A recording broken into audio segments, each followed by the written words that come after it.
This is the Emergency Medical Minute, sponsored by Mile High Ambulance.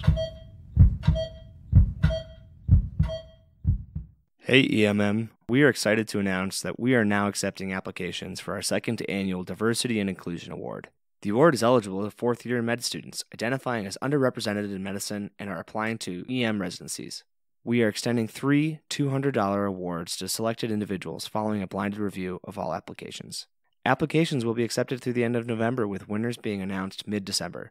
Check out our website at www.emergencymedicalminute.org/EDI-award for all the details and to access the free application. Or you can click on the link in our show notes. Thank you. All right, well, good morning, everybody. So this is a medical minute about a paper that was recently published, I think just last week in the New England Journal of Medicine, so big paper. And it was looking at fluids in pancreatitis. So we see lots of patients with pancreatitis, mostly related to alcohol, but sometimes some other causes.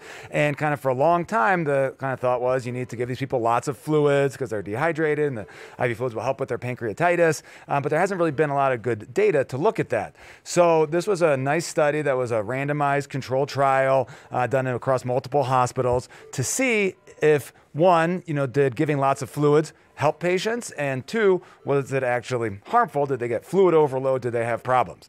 So they randomized patients to either get what they thought was a lot of fluids, which was a bolus of fluids of 20 mLs per kilo. So like for a normal person, 1.5 to 2 liters, plus continued fluids at like 3 mLs per hour. So, a fair amount of fluids after the bolus, compared to either no bolus at all if they thought they were kind of not dehydrated, or if they were dehydrated, they get a small bolus of about 10 mLs per kilo. So like 700 milliliters, maybe a liter, and then a lower rate, 1.5 mils per hour after that.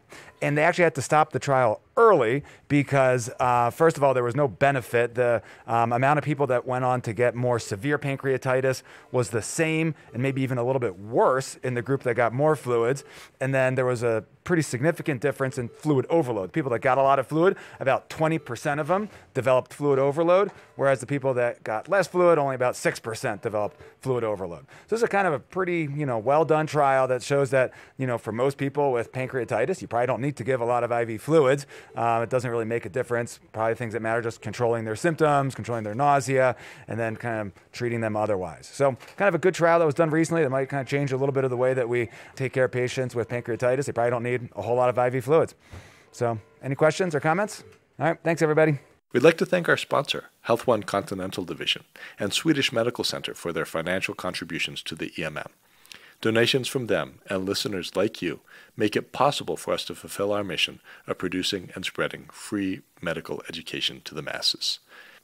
If you enjoy our show, please consider making a one-time or recurring donation to help cover our operational costs and keep the EMM awesome. Click on the link in our show notes to make a donation. Thank you for listening.